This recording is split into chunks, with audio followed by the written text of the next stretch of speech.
சிறுதானியத்தில் ஒன்று சோளம்ப்பா. சோளம் இந்த மாதிரி சாப்பிட்டீங்கன்னா வயிறு ஃபுல்லாக இருக்கும்ப்பா. ரொம்ப நேரம் பசிக்காது. வெயிட் லாஸுக்கும் ரொம்ப ஹெல்ப் பண்ணுப்பா. சோள மாவில் வந்து அயன் சத்து நிறையா இருக்குது. மசில்ஸ்க்கு ரொம்ப நல்லதுப்பா. உடம்புக்கும் ரொம்ப நல்லதுப்பா. வெயிட் லாஸுக்கும் ரொம்ப ஹெல்ப் பண்ணும். வாங்க எப்படி செய்யலான்னு பார்ப்போம். இப்போப்பா நம்ம வந்து சோள மாவில் முருங்கைக்கீரை ரொட்டி செய்ய போகிறோம். சோளம் வாங்கியிருக்கேன். இந்த சோளத்தை வந்து நம்ம மிஷினில் கொடுத்தும் திரிச்சுக்கலாம். இல்லட்டா நம்ம வந்து சோள மாவும் கடையில் கிடைக்கிது. எல்லா கடையிலையும் பலசர கடையில் கிடைக்கிது. இப்போ இது வந்து வெள்ளைச்சோளம். இப்போ இதில் வந்து மாவு இருக்குது. இப்போ நம்ம வந்து ஒரு பவுலு சோள மாவு போட்டுக்கிடுவோம். இப்போ ஒரு கப்பு சோள மாவு எடுத்துருக்கோம்ப்பா. இதை வந்து பவுலில் போட்டுக்கிடுவோம். இது வந்து கோதுமை மாவுப்பா. கோதுமை மாவு ஒரு 2 ஸ்பூன் போட்டுக்கிடுவோம். 1/4 ஸ்பூன் மஞ்சப்பொடி போட்டுக்கிடுவோம். 1/4 ஸ்பூன் மிளகுப்பொடி போட்டுக்கிடுவோம். 1 டீஸ்பூன் அளவுக்கு இது வந்து மல்லி தனியாப்பா. இதை வந்து நான் பொடியாக்கி வச்சுருக்கேன். இது 1 ஸ்பூன் போட்டுக்கிடுவோம். 1/2 ஸ்பூன் சீரகம் போட்டுக்கிடுவோம். இப்போப்பா நம்ம வந்து ஒரு சின்ன துண்டு இஞ்சி எடுத்துருக்கோம். இதையும் சீவி போட்டுக்கிடுவோம். ஒரு 2 பச்சை மிளகாய் எடுத்துருக்கோம் காரத்துக்கு. இதையும் கட் பண்ணி போட்டுக்கிறோம். பொடிசாக கட் பண்ணிக்கிடுவோம். சின்ன பிள்ளைகளுக்கு பச்சை மிளகாய் பிடிக்கலைன்னா பச்சை மிளகாய் தவிர்த்துருங்க.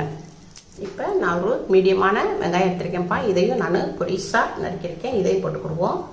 இப்போப்பா நான் வந்து முருங்கைக்கீரை எடுத்திருக்கேன். முருங்கைக்கீரையை நல்லா வாஷ் பண்ணி எடுத்து வச்சுருக்கேன். இப்போ இதை வந்து நம்ம வந்து ஒரு கைப்பிடி அளவுக்கு எடுத்துருக்கோம். இப்போ இதை கொஞ்சம் முழுசாக இல்லாமல் கொஞ்சம் நம்ம நறுக்கி போட்டோம்னா கொஞ்சம் ஈஸியாக இருக்கும். தேவையான அளவு உப்பு போட்டுக்குருவோம்ப்பா. இது பிங்க் சால்ட்டு வெயிட் லாஸ் காண்டி போட்டுப்போம். கொஞ்சம் தேங்காய் துருவல் போட்டுக்குருவோம்ப்பா. கொஞ்சமாக நம்ம ரொட்டி சாப்பிடும்போது ரொம்ப டேஸ்ட்டாக இருக்கும். முருங்கைக்கீரைக்கும் இந்த சோள மாவுக்கும் நம்ம இந்த தேங்காய் சேர்க்கும் போது ரொம்ப டேஸ்ட்டாக இருக்கும்ப்பா. நல்லா சாஃப்டாகவும் இருக்கும். இப்போ எல்லாமே நம்ம போட்டுட்டோம். இப்போப்பா நம்ம கேஸ் ஆன் பண்ணியிருக்கோம். ஒரு சட்டி வச்சுருக்கோம். இந்த கப்பில் தான் 1 கப்பு சோள மாவு எடுத்துருந்தோம். இப்போ அதே கப்பில் 1 கப்பு தண்ணி ஊற்றிக்கிடுவோம்.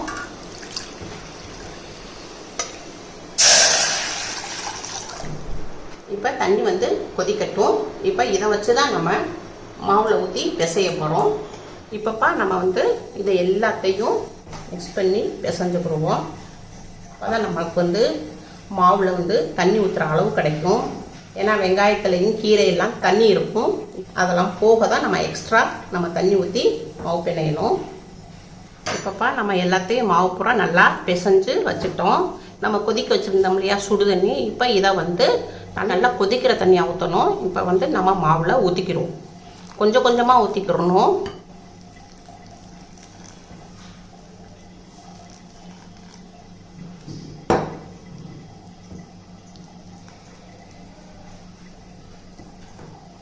இப்போ நம்ம சுடுதண்ணி ஊற்றி நல்லா கிண்டி விட்டுருக்கோம். இப்போ கை போட முடியாது. இப்போ கரண்டி வச்சு தான் நம்ம கிண்டி விட்டுருக்கோம். இப்போ வந்து நான் 1 கப்பு தண்ணி எடுத்துருக்கேன். சுடுதண்ணி 3/4 கப்பு நான் இதில் ஊற்றிருக்கேன். ஒரு 1/4 கப்பு இருக்குது. நம்ம இது ஒரு 5 நிமிஷத்துக்கு ஆற விடுவோம். இப்போ நல்லா நம்மளுக்கு வந்து கை போட்டு பிசைய முடியாது. ஆறின பிறகு உங்களுக்கு வெதுவெதுப்பாக இருக்கும். அப்போ நான் உங்களுக்கு பிசைஞ்சு காமிக்கிறேன். இப்போப்பா நம்ம 5 நிமிஷம் ஆற வச்சுருந்தோம். இப்போ நல்லா ஆறிடுச்சு. இப்போ நல்லா இதை பிசைஞ்சுக்கிடுவோம்.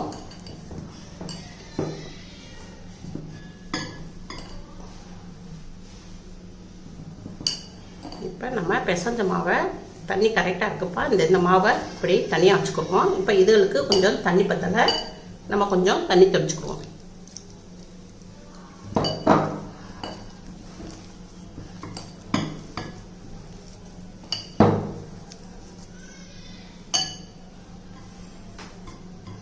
இப்போ இதை நல்லா பிசைஞ்சுக்கிடணும். பிசைஞ்சால் மாவு நம்ம சப்பாத்திக்கு இப்படி மாவு பண்ணுவோம்ல அது மாதிரி நம்ம பிசைஞ்சுக்கிட்டோம்னா நல்லா உங்களுக்கு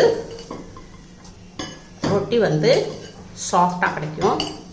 இப்போப்பா நம்ம நல்லா மாவை பிசைஞ்சாச்சு. கரெக்டாக இருக்குப்பா. இப்போ வந்து நம்ம 1 கப்புக்கு கொஞ்சோண்டு தண்ணி மிச்சமாக இருக்குது. அதனால் நம்ம வந்து பார்த்து தான் தண்ணி ஊற்றணும். எல்லாத்தையும் படக்குன்னு நம்ம தண்ணி ஊற்றிடக்கூடாது. இப்போ இதை வச்சுருவோம். இதை வந்து ஒரு 10 நிமிஷத்துக்கு மாவை ஊற விடுவோம். இப்போப்பா நம்ம 10 நிமிஷம் மாவை ஊற விட்டுருந்தோம். மாவு நல்லா ஊறிடுச்சு. இப்போ நல்லா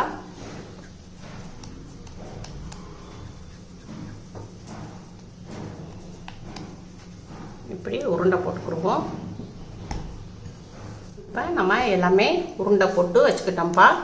இப்போ வந்து நம்ம கையிலையும் தட்டிக்கலாம். இப்போ கையில் வந்து கொஞ்சம் தண்ணி முக்கி இப்படி நம்ம அமுக்கிட்டே வந்தோம்னா இப்படி அமுக்கி விட்டுட்டோம்னா கையிலேயே நம்ம உள்ளங்கையில் வச்சே இப்படி அமுக்கிக்கலாம். அப்புறம் தோசைக்கல்ல போட்டு அப்படியே லைட்டாக அமுக்கி விட்டோம்னா நம்மளுக்கு ரொட்டி இப்படி ரெடி ஆயிரும். இதை வந்து ஒரு பிளேட்டில் வச்சுக்கிடுவோம்.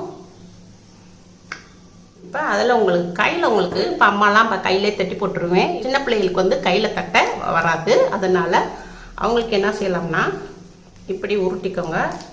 ஒரு பிளாஸ்டிக் பேப்பர் இருக்கு இல்லையா, பிளாஸ்டிக் இதை ஒரு கவரை வந்து வெட்டி விட்டு இப்படி இதாக்கிக்கோங்க. இதை வச்சுக்கோங்க.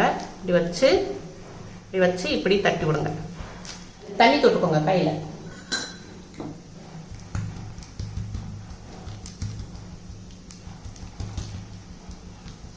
எவ்வளோ மெல்லிசா தட்ட முடியுமோ அவ்வளவு மெல்லிசா தட்டிக்கலாம்.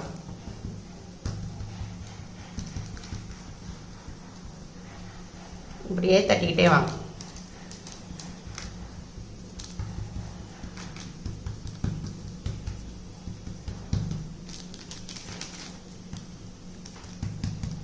ஓரத்தில் உடஞ்சிருந்துச்சுன்னா அப்படியே நம்ம சரி பண்ணிக்கலாம்ப்பா. இப்போ ஓரங்களை அப்படியே கொஞ்சம் தடிமனமாக இருக்கும். அந்த தடிமனத்தை நம்ம அப்படியே தட்டிக்கிட்டே வரணும்.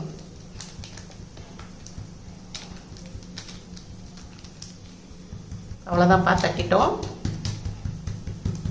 எவ்வளோ முடிஞ்ச அளவுக்கு தட்டுறோமோ அவ்வளோதுக்கு நம்ம தட்டிக்கிட்டோம்.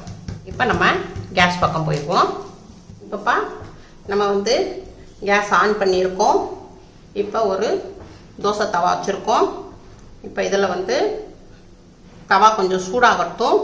சூடாகிடுச்சு. நம்ம எண்ணெய் துணியை வச்சு இப்படி தேய்ச்சிக்குவோம். இப்போ நம்ம தட்டினதை இப்போ இப்படி வச்சிங்கன்னா இப்படி அழகாக வந்துடும். இப்போ இதை போட்டுக்குருவோம். இப்போ நம்ம வந்து ரொட்டி தவாவில் போட்டோம்ப்பா. இப்போ இது ஒரு 2 நிமிஷத்துக்கு மீடியத்தில் வச்சு நம்ம வேக விடுவோம். 3 டிராப்ஸு நம்ம நெய் விட்டுக்குருவோம்ப்பா. கொஞ்சமாக தான் விட்டுருக்கோம் வெயிட் லாஸ் காண்டி. நம்ம வந்து உங்களுக்கு நெய் விட்டோம்னா சப்பாத்தி ரஃப்பாக இருக்காது, சாஃப்டாக இருக்கும். சாப்பிடவும் ரொம்ப டேஸ்ட்டாக இருக்கும். இப்போப்பா கொஞ்சம் நல்லா வெந்துருச்சு. இதை நம்ம பிரட்டி போட்டுக்குவோம். அதே பிரட்டி போட்ட பக்கமும் கொஞ்சம் வேகட்டும். ஒரு 2 நிமிஷம் ஆகட்டும். அடுப்பு மீடியத்தில் வச்சே வேக விடுவோம். இப்போ நம்ம 2 நிமிஷம் மீடியத்தில் வச்சு வேக விட்டோம். இப்போ நல்லா வெந்துருச்சு. இப்போ இதை வந்து பிளேட்டில் மாற்றிக்க. சூப்பராக வந்திருக்குப்பா. நல்லா வந்திருக்கு. நல்லா சாஃப்டாகவும் இருக்குது, நல்லாவும் இருக்குது. இது வந்து அம்மா வந்து கையில் தட்டி இப்போ பிளேட்டில் வச்சுருக்கேன். இப்போ அம்மா வந்து கையில் தட்டினேலப்பா அந்த இது. இப்போ லைட் அந்த ஓரத்தை மட்டும் இப்படி லைட்டாக எடுத்து விட்டிங்கன்னா அப்படியே வந்துடும். நம்ம கையில் தட்டி தட்டி தட்டி அப்படியே போடணும். பிளேட்டில் வச்சோம்னா நம்மளுக்கு வந்து கொட்டிக்கிட்டு கொஞ்சம் பிஞ்சு வரும். ஆனால் என் அம்மாவுக்கு வரல, உங்களுக்கு அது வராது. உடனே தட்டி போடணும்னா உடனே தட்டி போட்டுக்கோங்க. இப்போ இதை வந்து கையில் தட்டினது இதையும் நம்ம 2 நிமிஷத்துக்கு மீடியத்தில் வச்சு வேக விடுவோம்ப்பா. 3 டிராப்ஸ் அளவுக்கு கொஞ்சோண்டு நெய் விட்டு கொடுப்போம்ப்பா. மேலே கொஞ்சம் வெந்திருக்கு. நம்ம இதை வந்து திருப்பி போட்டுருவோம். திருப்பி போட்ட பக்கமும் ஒரு 2 நிமிஷம் மீடியத்தில் வேகட்டும். இப்போ அவ்வளோதான்ப்பா, வெந்துருச்சு. இப்போ நம்ம கேஸு ஆஃப் பண்ணிடுவோம். முருங்கை சோள ரொட்டி ரெடி ஆயிடுச்சு. இப்போ இது தொட்டு சாப்பிட்றதுக்கு உங்களுக்கு ஒரு தயிர் சட்னி செஞ்சு காமிக்கிறேன். இப்போ நான் வந்துப்பா பவுலில் கொஞ்சோண்டு தயிர் எடுத்திருக்கேன். கொஞ்சம் இந்த ரொட்டிக்கு தொட்டு சாப்பிட்றதுக்கு நம்ம அப்படியே சாப்பிட்டாலும் ரொம்ப டேஸ்ட்டாக இருக்கும். எதுக்கும் நம்மளுக்கு வந்து தொட்டு சாப்பிட்றதுக்கு ஒரு தயிர் சட்னி வச்சுக்கிடுவோம். கொஞ்சோண்டு கேரட்டு இதில் துருவி போட்டுக்கிடுவோம். இப்போ கொஞ்சோண்டு கேரட்டு சீவி போட்டிருக்கேன்ப்பா. சும்மா கொஞ்சோண்டு மல்லி இலை லைட்டாக கட் பண்ணி போட்டுக்கிடுவோம். சின்ன பச்சை மிளகாய் இதையும் நம்ம பொடியாக நறுக்கி போட்டுக்கிடுவோம். மிளகா தேவையில்லைன்னா கட் பண்ணி விட்டுருங்க. கொஞ்சோண்டு தயிருக்கு தேவையான அளவு உப்பு போட்டுக்கிடுவோம். கொஞ்சம் இப்போப்பா நான் வந்து சீரகத்தை வறுத்து பொடி பண்ணி வச்சுருக்கேன். இதை நம்ம தயிரில் போட்டு சாப்பிட்டோம்னா சூப்பராக இருக்கும், டேஸ்ட்டாக இருக்கும். நல்லா ஃப்ளேவர், சீரகத்தினுடைய ஃப்ளேவர் ரொம்ப நல்லாயிருக்கும். இதையும் போட்டுக்குவோம். அவ்வளோதான்ப்பா. இதை எல்லாத்தையும் நம்ம மிக்ஸ் பண்ணிக்கிடுவோம். கேரட்டு கூட இருந்தால் போட்டுக்கலாம், கேரட் இல்லைன்னா இதே மாதிரி நம்ம போட்டு சாப்பிட்டுக்கலாம். சோள மாவுப்பா உங்களுக்கு வெயிட் லாஸ்க்கு ரொம்ப ஹெல்ப் பண்ணும்ப்பா. டயட்டில் இருக்கிறவங்களுக்கும் ரொம்ப இதாக இருக்கும். சோள மாவில் வந்து அயன் சத்து நிறையா இருக்குது, மசில்ஸ்க்கு ரொம்ப நல்லதுப்பா. நீங்கள் சோள மாவில் இப்படி முருங்கை இலை போட்டு ரொட்டி சுட்டு பிள்ளைகளுக்கும் கொடுங்க, நீங்களும் சாப்பிடுங்க. இது ரொம்ப டேஸ்ட்டாக இருக்கும், ரொம்ப சாஃப்டாகவும் இருக்கும்ப்பா. அதனால் உங்கள் வீட்டில் செஞ்சு பாருங்கள். அம்மாவுக்கு லைக் பண்ணுங்கள், ஷேர் பண்ணுங்கள், சப்ஸ்கிரைப் பண்ணுங்கள்.